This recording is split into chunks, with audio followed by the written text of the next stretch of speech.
So, in France, why am I here again? Let me explain it to you, because I need people to realise why we're doing this. So, this is my second time coming to France. Why am I here today? Well, as you've probably seen by some of the footage that's come out today, we decided to start doing drone footage. We had some information come to us that because the boats haven't been sailing because of the weather, we found it a really good time to come over here and to basically show you the extent of what is happening.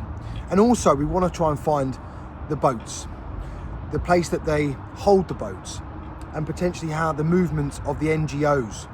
The NGOs are responsible for predominantly a lot of what's going on. There's this lie that's being portrayed, even by people like GB News, talking about the amount of money these migrants pay to get on these boats. I can tell you now that these men don't have any items. They're throwing everything away. These men do not have £2,000, £3,000, £5,000, £6,000. I mean, if you think a man from the slums of Sudan or the slums of any part of Africa or Syria or Afghanistan are travelling here with £10,000 in their pocket, you're very much mistaken. This is an orchestrated, planned destabilisation of our country, importing hundreds of thousands of undocumented third world men and expecting the world and our country just to accept it. Well, we won't.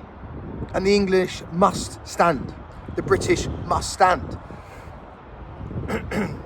The reason we've decided to call this Operation Overlord is because the sentiment of what our grandfathers went through in the beaches of northern France in the 1940s was the same sentiment as it is today, to protect those that we care about. The significant rise in migrant crimes and in crimes as a whole in England is something we no longer can ignore. The rapes, the murders, the sexual assaults. We have enough absolute wrong-uns in our country already. Importing hundreds of thousands of more just doesn't seem logical, right?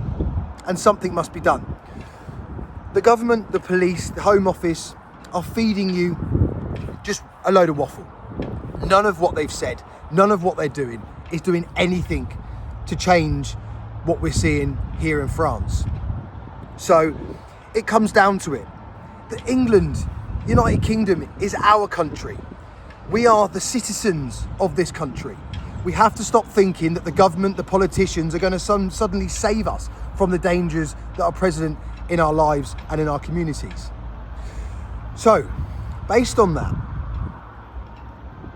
the idea of this is, I'm going to be careful. Yeah, I'm not going to say that actually. I want to make sure that today goes the way that it should, and that that today goes as it should, and then we'll be looking to get into the next phase of this, which will be the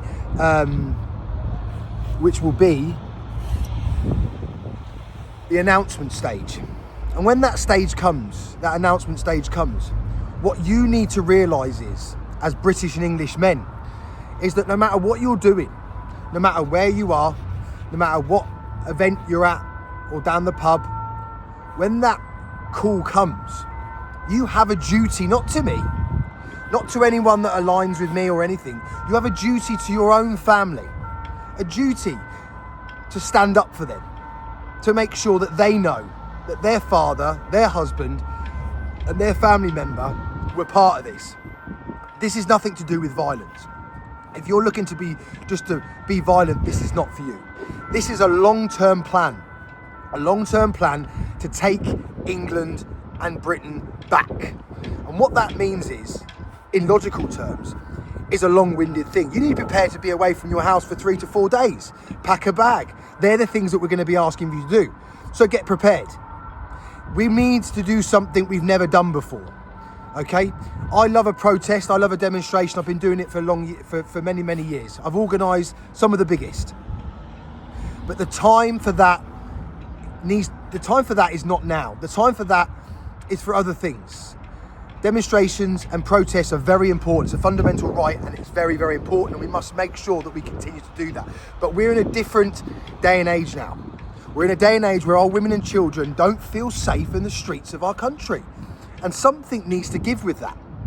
Because if it doesn't, what kind of country are we going to leave for our children? So you have to make a decision. And I would actually say that anyone that says he's not going to get involved in this, shame on you. You sit back, you allow this to happen, and allow the real English and British men to take their stand. This, as I said, will be a long-winded thing. We're going to need English and British lads to rotate on a rota to continue this. That, what I've just said there is very vague, and it will all come to apparent and be very understandable once the plan has been announced. But be prepared to get outside your comfort zone. Be prepared to do something that's never been done before. And be prepared for the British government to take note. And be prepared for your women and your children to look at you and to thank you. Just like they were thanked on a much bigger scale. I appreciate that. You know, this is not D-Day. But in some respects it is. In some respects, if we don't continue to put pressure on those that are pretending to do something about this and actually get them to do something about it, then what kind of life are we leaving for our children? When we're too old to fight, when we're too old to stand up, they're going to look at us and they're going to look around the country and they're going to say, maybe you could have done more. And that's why it's important that we do now something we've never done before. But it's very important that people understand that this is being done from a place of love. This is not to try and intimidate anyone.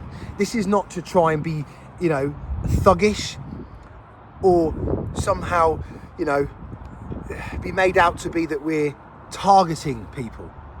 What this is we are, if not the best country in the world. The reason the world is the way it is in some respects is because of the English, because of the British, all through our lives, what we've done throughout history. And we need to remember that.